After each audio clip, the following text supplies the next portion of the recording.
So here's the next part of our discussion.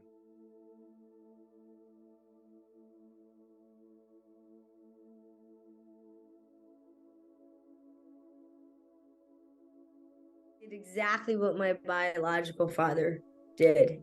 You left, you abandoned me, and that's that all of that stays with us for the rest of our lives.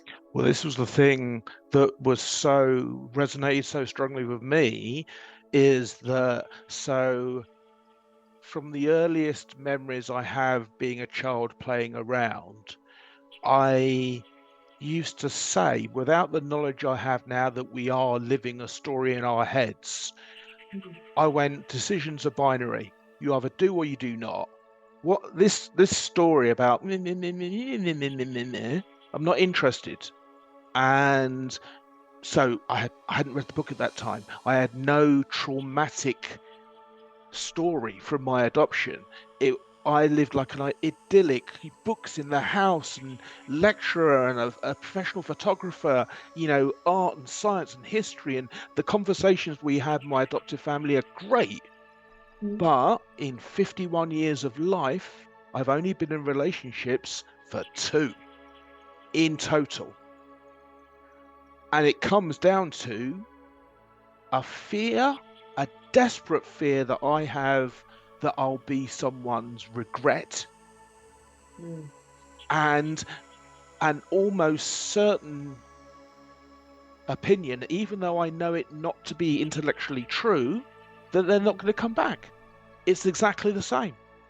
So, That is, yes. so Thank you. Alison, you didn't know, but you felt it. How were your relations affected 18 onwards, if at all?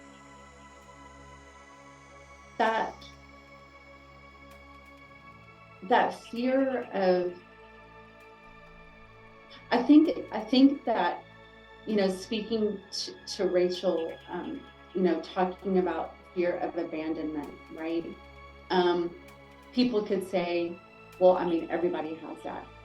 Yes, they do. However, when you bring in a parent who cannot or will not sacrifice for you, make those sacrifices, then what starts to happen is that our brain has evidence that we've been abandoned. And so it's different for someone who has a system of support to have an abandonment issue that maybe came from, they weren't picked for dodgeball every Saturday, or, Aunt Lucy didn't give them a Christmas present and she gave everybody else one. Like those are very real traumas, and I'm not minimizing them or dismissing them.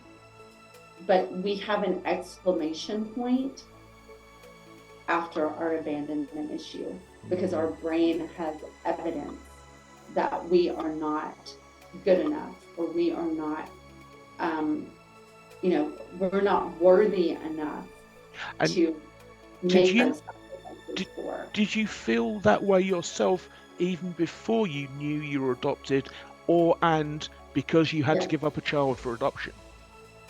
Yes, and yeah, I mean, I felt it at the age of 3, when my dad would load up my siblings in the car and leave me behind with my narcissistic, abusive mom, and all the twistedness of that, because I wasn't his kid.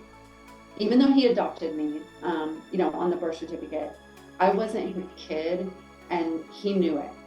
And so he loved me, but his behavior didn't match his love, Yes. right? Yes. And so my son, I think the biggest healing for him has been around, like, learning the sacrifices that I made for him, and like my refusal to have an abortion, even though my legs were in the stirrups and they were getting ready to put me to sleep. I'm like, no, I choose you instead. Living in a car and every single day being like, I could just go home. Come back for the next part of this discussion.